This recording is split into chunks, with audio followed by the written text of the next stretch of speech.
Hey, what's up? Richard Bryce here. If you're struggling with low volleys, there might be some reasons why. So in this video, I'm going to be talking about 3 things that can really hold players back and prevent them from hitting nice quality low volleys. So I hope you find the video helpful. If you do, it'd be great if you could give me a thumbs up. And if you haven't already done so, it would also be fantastic if you could subscribe to my channel.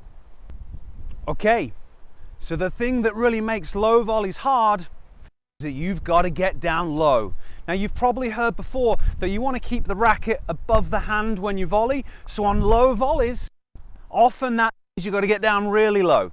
Now, eventually there's going to come a point where you might have to have the racket down, and sometimes you're just going to do it because you have to, but generally you want to try and keep that racket a little bit above the hand, which means you have got to get down low to these volleys, whatever side, forehands and backhands, because you want to kind of get that racket behind the line of the ball. And I've actually made another video that talks about some really important keys to kind of having a more consistent volley. I'll place that link down in the description. But here I want to focus on the things that can hold you back and create a real problem here. Number 1, we got flexibility. The reason I'm saying this is because a lot of the people that watch these videos are my kind of age and a little bit older, so I'm 41.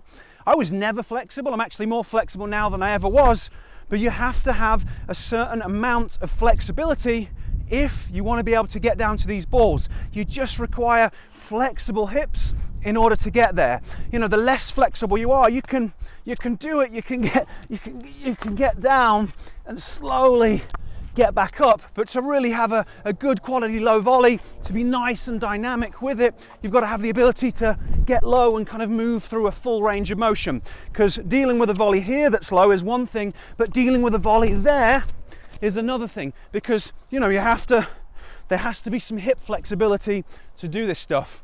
I know it's annoying, but it's just the way it is. It's one of those things that makes tennis so hard. So limiting factor number 1 is flexibility. Might be something you need to work on. But really, along with that, limiting factor number 2 is going to be the strength. Because being flexible is one thing, but obviously if you are trying to lunge into these positions, it's not just about being flexible. If you don't have the strength, that's not going to work either. So really, they kind of go hand in hand together. You've got to be strong, you've got to be flexible. Otherwise, you're not going to be able to play these low volleys in a way that you want.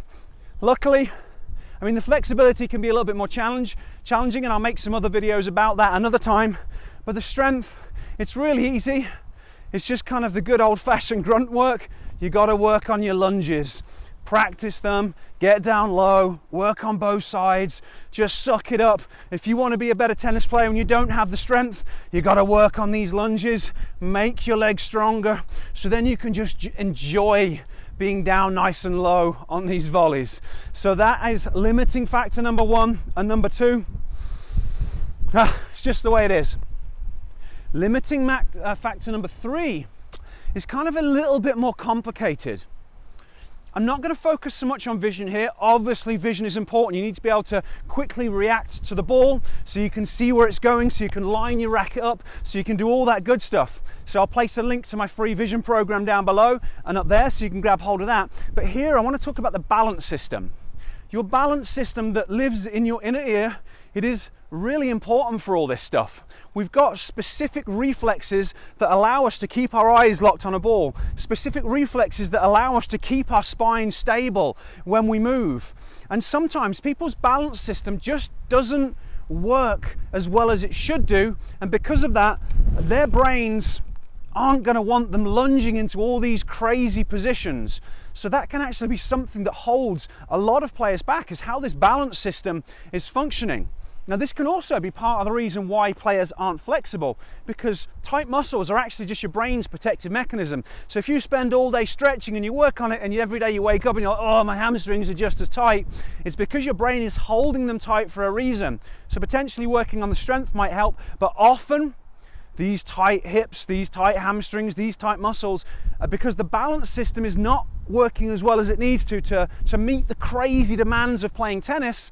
So your brain holds these muscles tight to try and protect you. So potentially your balance system is holding you back, and it might also be why you find it hard to keep your head still as you hit through the ball, which is going to be important for consistency. Luckily, balance system training is included in that Tennis Vision program, so if you would like to address this issue, then obviously feel free to go ahead and check it out.